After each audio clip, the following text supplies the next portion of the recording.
budaya politik sehingga kalau mahasiswa prodi ini jadi dilatih dia sehingga lebih peka terhadap isu-isu aktual di lingkungannya, di lingkungan sekitarnya. Jadi tidak cepat gitu, tidak cepat terjebak seperti itu ya. Kemudian yang berikutnya eh, kalau prodi IPS ini juga ini memberikan pemahaman konsep multidisiplin keilmuan. Ini maksudnya itu mengintegrasikan berbagai ilmu pengetahuan ya seperti sejarah, kemudian geografi, ekonomi, sosial dan antropologi. Ini banyak sekali. Kemudian yang berikutnya terkait dengan pengembangan soft skill. Soft skill ini maksudnya itu melatih kemampuan komunikasi. Ini biasanya kalau anak-anak IPS itu kan, ini kalau tidak salah itu yang berkembang itu otak kanan ya. Jadi dia kemampuan komunikasi itu lebih bagus biasanya. Komunikasi itu lebih bagus biasanya kalau IPS ini. Kemudian negosiasinya, kepemimpinannya itu biasanya lebih bagus dan penyelesaian masalah sosial itu tuh lebih bagus. Dan kadang kalau kita melihat tuh yang menjadi eh, pemimpin-pemimpin juga biasanya tuh sering yang sosialnya tinggi biasanya di lapangan ya. Kemudian satu lagi nih, sangat penting lagi nih, sangat penting lagi. Kalau prodi IPS ini, kalau untuk pengembangan karir atau prospek karir ke depan juga sangat bagus sekali nih, sangat bagus. Jadi prospek karir, lapangan pekerjaan juga sangat sangat luas ya, beragam. Ini nanti baik yang bisa menjadi seorang pendidik itu sudah pasti, karena kita di Tarwiyah ya, keguruan. Jadi menjadi seorang pendidik, menjadi guru. Tapi selain itu juga bisa berpeluang menjadi peneliti gitu ya. Peneliti sosial, kemudian menjadi konsultan, bisa jurnalis, dan bisa juga pegawai. Pegawai tadi bisa pegawai pemerintah di BMKG, ya bisa juga kayaknya. Museum-museum juga banyak. Jadi terbuka sangat lebar ya untuk peningkatan karir, untuk karir ke depan lapangan kerja juga banyak sekali kalau kita belajar menekuni IPS ya. Eh, Bahkan bisa jadi diplomat juga. Nah gitu ya. Jadi anak-anakku semua nanti ikuti dari narasumber-narasumber kita nanti, jangan tinggalkan semenit pun. Ikuti, karena ini menjadi sangat penting buat bekal kalian nanti. Ketika kalian nanti selesai, jadi bekal untuk kalian tuh sangat bagus. Jadi nanti bisa mengambil peluang-peluang tadi yang terbuka lebar buat kalian. Kalau kalian udah lulus nanti terbuka lebar untuk sukses dalam kehidupan, berkarir nanti di dalam kehidupan masa depannya. Jadi ikuti nanti arahan, bimbingan, wawasan yang diberikan oleh narasumber, ketiga narasumber nanti. Ikuti semuanya. Dan ini Ibu pengen aku pantunin satu ya. Aku pantun. Eh, Pergi ke sumur mencari air. Cakep. Cakep, Air dimasak buat teh es. cakep. Jika ingin sukses berkarir, tempat belajarnya Prodi IPS. Oke, siap. Mantap. Siap ya. Cakep. Siap berkarir. Siap berkarir ya nanti ke depannya. Jadi belajar terus, jangan henti, terus belajar di Prodi IPS. Nah, mungkin itu yang motivasi yang bisa saya berikan. Dan karena diminta untuk membuka acara, mari kita buka acara kuliah tamu dengan sama-sama membacakan lafaz basmalah. Bismillahirrahmanirrahim. Bismillahirrahmanirrahim. Bismillahirrahmanirrahim. Kuliah tamu, dosen tamu pada hari ini kita buka secara resmi. Baik, ini satu lagi pantunnya, pantun penutup. Burung Irian, burung cendrawasih. Cukup sekian Cakep. dan terima kasih. Nah, oke deh. Terima kasih Nah, mungkin itu yang dapat saya sampaikan. Selamat belajar dan semoga narasumber nanti bisa berbagi pengetahuan, pengalaman, wawasan, pencerahan kepada dosen-dosen prodi IPS dan kepada anak-anak mahasiswa kami. Mudah-mudahan nanti anak-anak kami menjadi lebih baik nanti di dalam studinya dan bisa juga cepat nanti selesai kuliahnya. Mungkin demikian, terima kasih atas segala perhatian dan kerjasamanya. Mohon maaf atas segala kekurangan. Wassalamualaikum warahmatullahi wabarakatuh. Waalaikumsalam warahmatullahi Waalaikumsalam wabarakatuh. warahmatullahi wabarakatuh. Oh ya Bu Korbrodi, mungkin Ibu nanti nggak bisa ikut sampai akhir karena kebetulan ini sedang ada audit mutu Amin Iya, iya. perpustakaannya. Terima Nanti Ibu mohon kasih diri ya. banyak, Bu. Oke, selamat. Oke. Terima kasih banyak, Bu. Ya, Baik, terima kasih kami terima ucapkan kasih, Bu. kepada Ibu Dekan Fakultas Tarbiyah dan Tadris atas kata sambutan dan pembukaannya. Demikianlah rangkaian susunan pembukaan acara kita pada pagi hari ini. Semoga apa yang telah dilaksanakan dapat membawa keberkahan dan juga kelancaran untuk seluruh rangkaian acara kuliah tamu program studi Tadris Ilmu Pengetahuan Sosial pada hari ini. Selanjutnya, kita akan memasuki sesi inti acara yaitu kuliah tamu sesi pertama yang akan disampaikan oleh Bapak Rizkon Halal Syah Aji, PhD dari UIN Jakarta dengan tema Perspektif Ekonomi Pembangunan dalam Pendidikan IPS. Baik, langsung saja Bapak Rizkon, apakah ada Pak?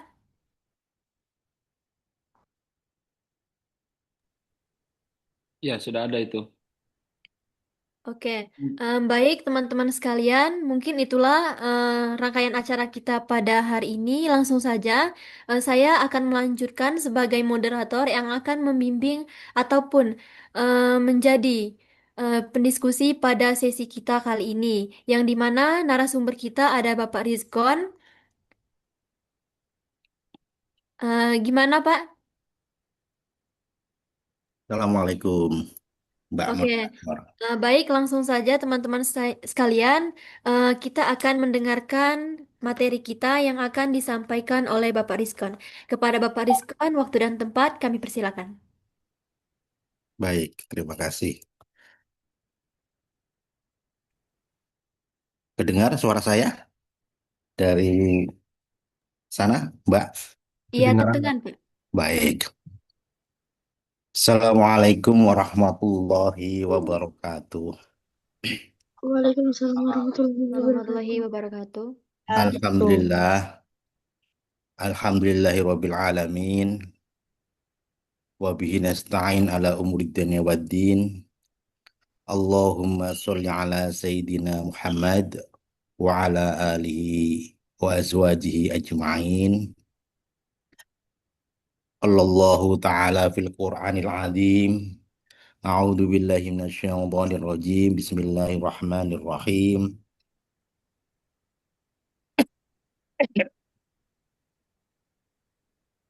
Iqra' bismi rabbikal ladzi khalaq, khalaqal insana min 'alaq. Al-ayah wa qala nabiyyu sallallahu alaihi wasallam ma talabul ilmi fardhu ala kulli muslimin wal muslimatin. Shadaqallahul azim wa shadaqa rasulul karim, amma ba'd.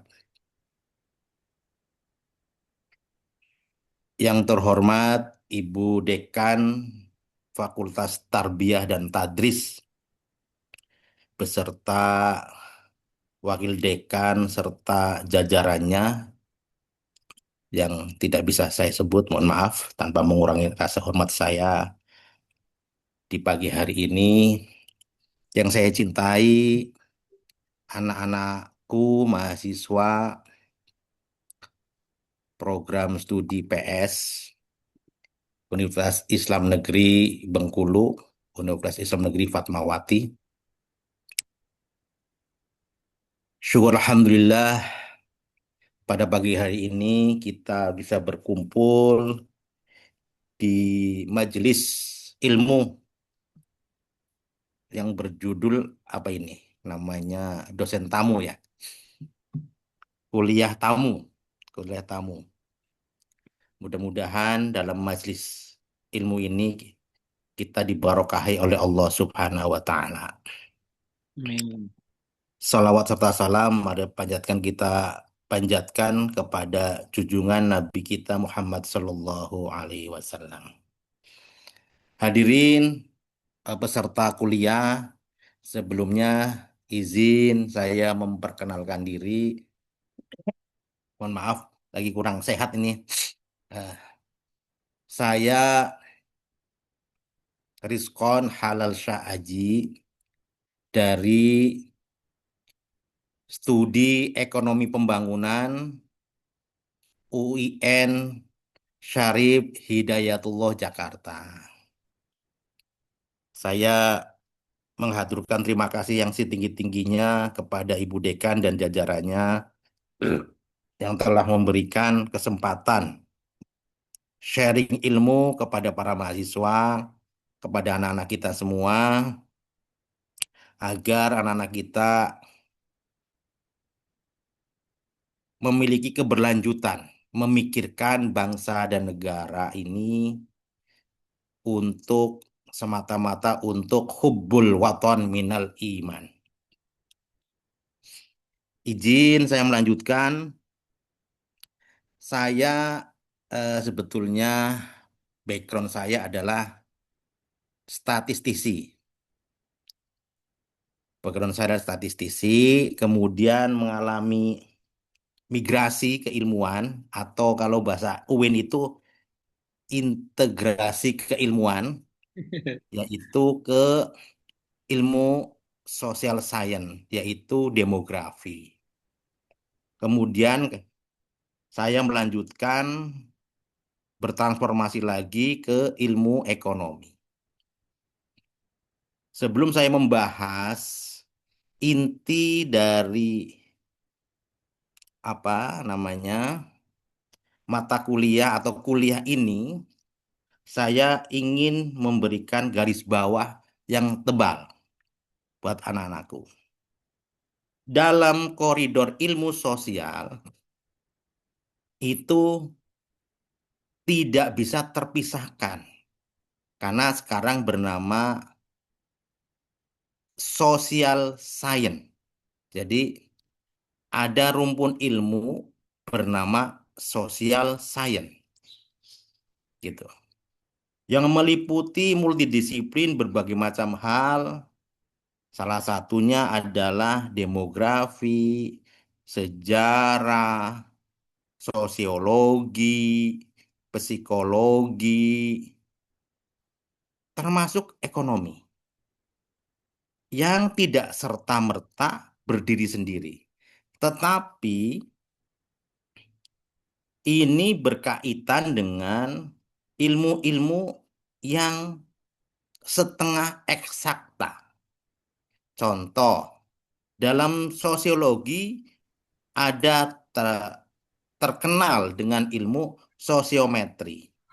Dalam psikologi ada ilmu yang namanya psikometri. Dalam ekonomi ada juga yang berpikir tentang ekonometri. Artinya ini adalah apa? Irisan atau interseksi atau penggabungan juga union antara ilmu-ilmu eksakta, dalam hal ini adalah matematik, statistik, dengan ilmu-ilmu sosial. Jadi meskipun saya orang matematik atau orang statistisi, saya tidak tertinggal dengan teori-teori sosial. Bahkan lebih dari 3 tahun saya mempelajari ilmu-ilmu atau teori-teori sosial yang beken-beken seperti Durkheim. Bahkan yang terkini misalkan yang menyebabkan Indonesia menjadi salah satu sumber ilmu dari seseorang mendapatkan Nobel itu adalah membicarakan tentang pendidikan pada waktu zaman Orde Baru yang dinamakan sebagai hasil Wilbom. Itu ada seorang tokoh, nanti boleh dilihat, tidak usah saya bocorin dulu namanya, yang mendapatkan Nobel dari Lembaga Anugerah Nobel, tetapi penelitiannya di Indonesia selama bertahun-tahun. Bukan penelitian eksakta, tetapi penelitian tentang pembangunan pendidikan di Indonesia. Nah, nanti dicari ya sebagai mahasiswa. Sekarang kan bisa ditanya, ya kan? Ma Google, ma IA dan sebagainya ya. Betul. Jadi kalau saya bocorin nanti tidak apa, tidak kreatif, hanya mendengarkan saja. Ini barangkali menjadi teka-teki apa yang dibicarakan oleh Pak Rizkon begitu. Baik, saya ambil kuliah hari ini berjudul Rethinking Pembangunan Ekonomi SDM Berkelanjutan Indonesia Emas 2045. Akarnya terwujud. Nah, ini sesuatu yang benar-benar menjadi teka-teki kita. Apakah human resource kita memadai atau tidak? Perlu kita pelajari lebih lanjut fakta dan data ini secara apa? Secara kontemporer. Ada masalah sumber daya manusia di Indonesia yang hari ini kita kadang-kadang ke bawah arus media sosial yang tidak ngerti urusan data. Meskipun lagi-lagi barangkali, Pak, saya SMA-nya IPS, masa kita belajar matematik, belajar data, tidak menutup kemungkinan. Banyak orang-orang non IPA itu hari ini mampu menyesuaikan perjalanan keilmuan yang disebut sebagai integrasi ilmu, yang tadi saya sebut di awal ya, yaitu memahami tentang data-data sosial yang basisnya adalah data statistik, gitu. Nah, ini supaya adik-adik tahu semua, Ada bisa panggil jalan kakak tuh, Bay. supaya adik-adik tahu semua, problem hari ini adalah bicara prevalensi stunting nasional. Menurut data SSGI 2024, beban ganda tumbuh kembang anak. Jadi banyak anak di seluruh Indonesia, terutama di non-Jawa, di daerah 3T, itu ada 19,8% anak mempunyai peluang atau anak yang sedang terjangkit stunting. Apa problem Pak Rizkon? Pasti. Stunting itu cebol kalau bahasa lainnya, cebol. Tidak tumbuh secara sempurna fisiknya maupun tidak tumbuh sempurna secara mental. Nah, problem selanjutnya adalah skor PISA. Ya. Matematik 2022 Indonesia di mata OECD. OECD itu negara-negara maju di Eropa dan sekitarnya. Itu rankingnya 366 dari 472 negara. Jadi mepet banget ya. Gitu. Hampir-hampir kita disamakan oleh negara apa? Model Afrika, Kongo, dan seterusnya itu. Makanya kita bingung nih jadi negara nih harus seperti apa menata generasi emas kita. Nah, ini tugas orang-orang IPS nih. Bagaimana? Terus belanja R&D terhadap PDB. PDB itu produk domestik bruto atau kalau bahasa Inggrisnya GDP. Jauh di bawah rata-rata G20. G20 adalah kelompok negara-negara donor. Cuma 3,03%. Kita hanya 0,28% ini problem. Porsi green jobs. Nah, apa itu green job kira-kira nanti? Ayo ditulis apa ini green job. Ini penting, gak usah Pak Rizkon kasih tahu nih. Ditanya. Ayo, gadgetnya jangan untuk yang aneh-aneh. Ini tanya nih. Green job, ayo dibuka apa itu? Nanti kita harus tanya jawab nih, nggak boleh apa? Nggak boleh satu arah saja. Harus ada bertanya dan men-challenge kalau bisa. Pak Rizkon lebih senang ada mahasiswa kritis men-challenge sehingga dosennya merasa belajar. Jangan hanya satu arah saja. Kalau dosen hari ini masih bicara satu arah, itu sudah kuno, ketinggal 50 tahun. Jadi kepentingan dosen dan mahasiswa dalam kelas adalah saling mengkritisi. Apakah semua teori-teori ataupun semua hal pembelajaran itu konstruksinya bisa menjawab tantangan hari ini atau tidak. Ya, adik-adik, kalau ada dosen misalkan saja hanya ngomong, nulis, ngomong, yaitu cukup membaca Google cukup dengan materi-materi. Tetapi konstruksinya hari ini harus dua arah dan menyelesaikan problem-problem sosial yang dihadapi oleh kita bersama. Kembali lagi, porsi green job dari total Angkatan Kerja Nasional tahun 2023. Luar biasa kecilnya, hanya 2,62. Artinya apa? Hari ini tantangan kita semua bahwa kita benar-benar dihadapkan kepada pasar kerja yang langka, pasar kerja yang apa? Sempit. Nah, ini Pak Diskon memberikan statement keempat indikator tersebut menunjukkan adanya kesenjangan struktural dalam human resource kita. Nah, ingat anak IPS, dalam teori ekonomi ya, ya kita nggak boleh salah.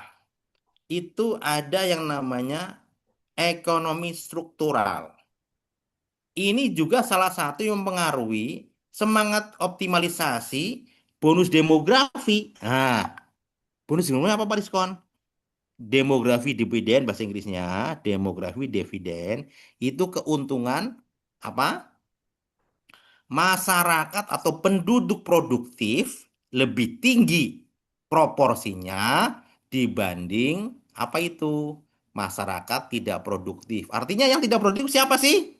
Yaitu adalah anak-anak yang belum bisa mencari nafkah sendiri dan orang tua yang telah menyelesaikan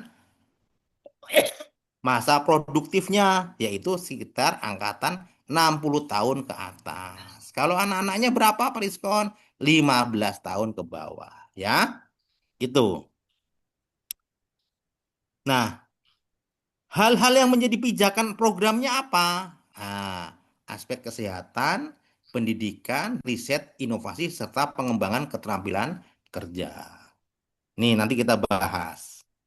Nih, ada yang namanya skor PISA nih. Nah, nanti Pak ini pizza apa pizza? Ayo dicari di Google apa itu pizza. Jangan semuanya Pak Rizkon. Coba skor PISA. Apa itu? Dicatat itu, nanti didiskusikan setelah kita selesai presentasi. Nih, titik terendahnya bisa dilihat. Mathematics. Nah, ini yang hitam itu Indonesia, yang rata-rata OECD nih, yang kayak emas nih, kuning emas lah ya. Jadi masih di bawah. Jadi 472 dibanding 366. 476 dibanding 359. Ini membaca. Sains apalagi? 383 dibanding 485. Nah, ini adalah problem yang sangat serius bagi kita. Terutama tadi kan jurusannya tadris, tarbiyah. Ya kan? Para pendidik ini, calon-calon guru nih. Ya, harus diserusi nih. Makanya saya menghargai betul kampus-kampus kita yang bisa mencetak guru PAUD, yang bisa mencetak guru MI, yang bisa mencetak guru SMP. Ya, di sini pentingnya pendidikan dasar. Kenapa? Calistung itu ada di apa? PAUD sampai SD. Membaca juga begitu. Sains juga begitu. Sebelum masuk ke jenjang SMA yang punya jurusan-jurusan yang lebih serius. Ada IPA, IPA-nya kimia, fisika, apalagi biologi, ya. Nah, ini semua tidak lepas dari produk-produk kalian sebagai mahasiswa yang sebentar lagi, tidak lama lagi akan menjadi tenaga kerja untuk melihat sektor ini. Jadi, saya juga selalu membicarakan tentang human resource. Human resource yang baik bukan selalu harus menjadi ahli nuklir, ahli laut, ahli kuman. Tidak. Tetapi kami atau kita semua membutuhkan masyarakat terdidik yang mampu praktik atau mampu mengimplementasi praktik-praktik pendidikan di tingkat PAUD, SD, dan SMP. Karena ini adalah fundamentalnya. Sehebat apapun program pendidikan, kalau kita tidak punya sumber daya manusia untuk mengimplementasikan program-program tersebut dengan keterampilan-keterampilan tertentu yang dimiliki oleh para calon guru, misalkan saja begitu, di tarbiyah khususnya, maka muspro atau sia-sia. Sehingga tidak akan terjadi yang namanya perubahan. Ya. Jadi kalau bahasanya Pak Renal Kasali itu apa kita mengalami zaman yang cepat berubah. Dengan demikian yang harus berubah siapanya? Manusianya harus mampu menciptakan inovasi-inovasi sehingga transformasi kepada para anak didik menjadi lebih komprehensif. Yang hari ini menjadi persoalan bukan lagi persoalan-persoalan yang ada di depan juga ini. Atau 3 hal di depan ini bukan. Akan tetapi apa? Salah satunya akhlak, moral bangsa. Tiap hari kita disuguhkan oleh yang namanya medsos. Menceritakan orang korupsi tiap hari. Kejadian-kejadian korupsi tiap hari. Kejadian-kejadian kriminal tiap hari. Nah, inilah adalah sesuatu yang sangat-sangat miris bagi generasi mendatang karena ulah generasi-generasi masa lalu. Sehingga dengan demikian perlu ada proteksi. Caranya ke proteksi gimana? UIN dalam hal ini Kementerian Agama lewat PTKIN mesti memegang arus kehidupan dan berbangsa dan bernegara itu melalui pesan Rasul innama buistu liutamima makarimal akhlak mestinya. Sebelum masuk ke dunia knowledge, sebelum masuk ke dunia expertise, sebelum kita masuk ke dunia yang lebih tinggi lagi, fundamental PTKIN dalam hal ini UIN harus mampu menciptakan pesan Rasulullah yaitu innama buistu liutamima makarimal akhlak. Ini adik-adikku sekalian, anak-anakku sekalian, problematik Indonesia yang sangat kompleksitasnya tinggi. Bukan hanya persoalan sains dan knowledge, tapi fundamental, moral, dan budi pekerti yang hari ini semakin rentan. Mohon maaf, saya lanjutkan. Nah, ini saya masuk ke kondisi IPS, betul. Kondisi demografi dari fase ke fase saya ambil dari sekarang hingga nanti 2045. Yang hari ini duduk menjadi mahasiswa semester berapapun, insya Allah mengalami tahun 2045. Karena tidak lama lagi. Katakan hari ini Anda ada di semester katakan ini semester genap, semester 6. Katakan berarti eh, pada waktu 2027 Anda sudah bergelar sarjana pendidikan. Ditambah 30 tahun 2030 Anda insya Allah sudah bekerja mengimplementasikan ilmu. Jadi kalau hari ini Anda usia 20 tahun, berarti 4 tahun lagi Anda berusia 24 tahun. Sedangkan dari tahun 2030 ke tahun 35, Anda belum mencapai umur 30 tahun.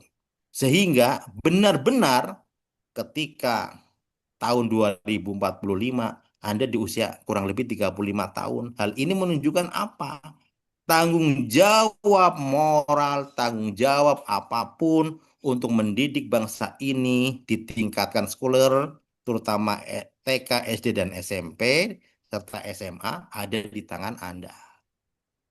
Ya, Nah, ini tantangan yang luar biasa dari aspek demografi.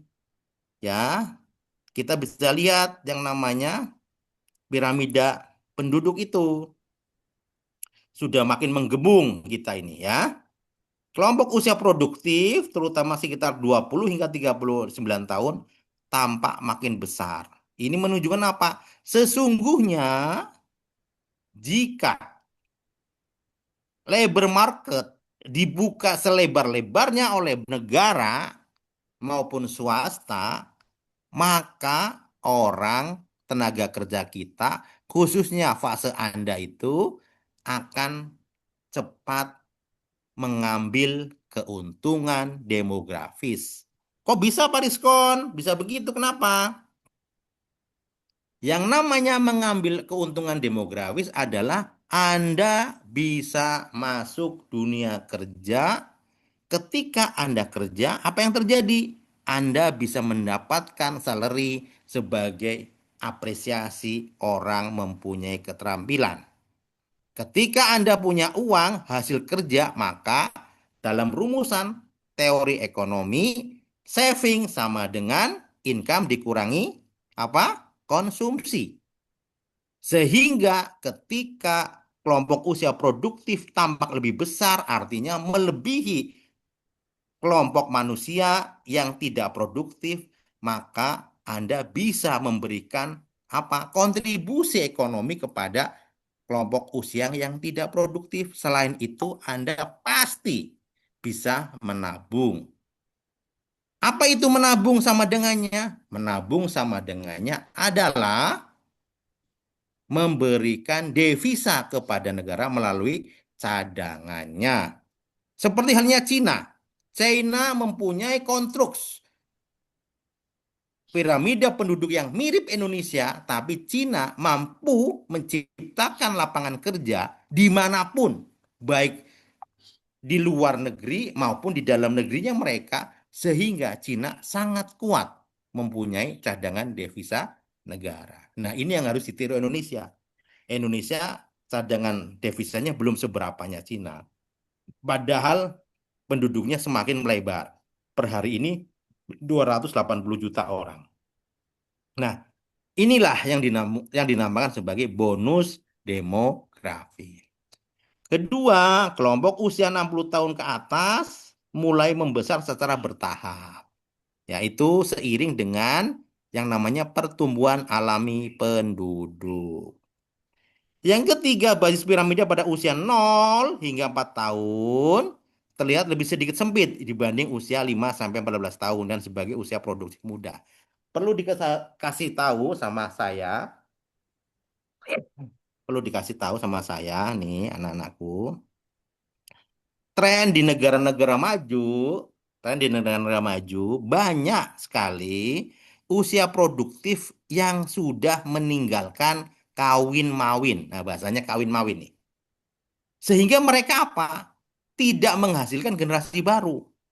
Karena sangkin sungkan barangkali mereka melakukan merit. Mereka melakukan pernikahan. Ini terjadi di Norway, di Jepang. Ini gejala-gejala modernisasi kependudukan. Tapi apakah buruk? Ya buruk. Karena qadarullahnya manusia atau sunatullah manusia harus kawin main dan beranak atau mempunyai turunan. Nah, ini terjadi di mana-mana di negara maju. Banyak cewek tidak mau nikah dan tidak mau melahirkan. Banyak cowok tidak mau nikah dan tidak juga mau berumah tangga dengan baik sehingga melahirkan keturunan-keturunannya. Ini adalah problem-problem demografi yang dihadapi oleh oleh dunia saat ini. Kemudian struktur penduduk 2026 menunjukkan Indonesia masih kuat di usia produktif, tetapi mulai bergerak menuju fase transisi demografi yang lebih tua. Nah, ini akan menjadi problem ketika usia produktifnya menjadi sedikit dibanding usia tua. Maka terjadi kerentanan-kerentanan ekonomi. Secara sosiologi bagaimana Pak Rizkon, IPS?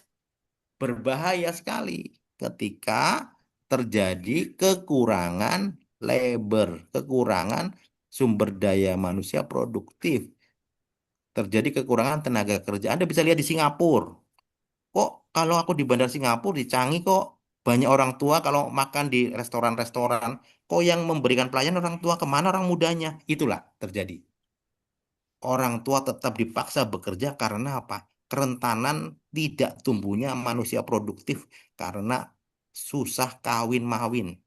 Mereka tidak mau melakukan apa namanya eh, fertilitas.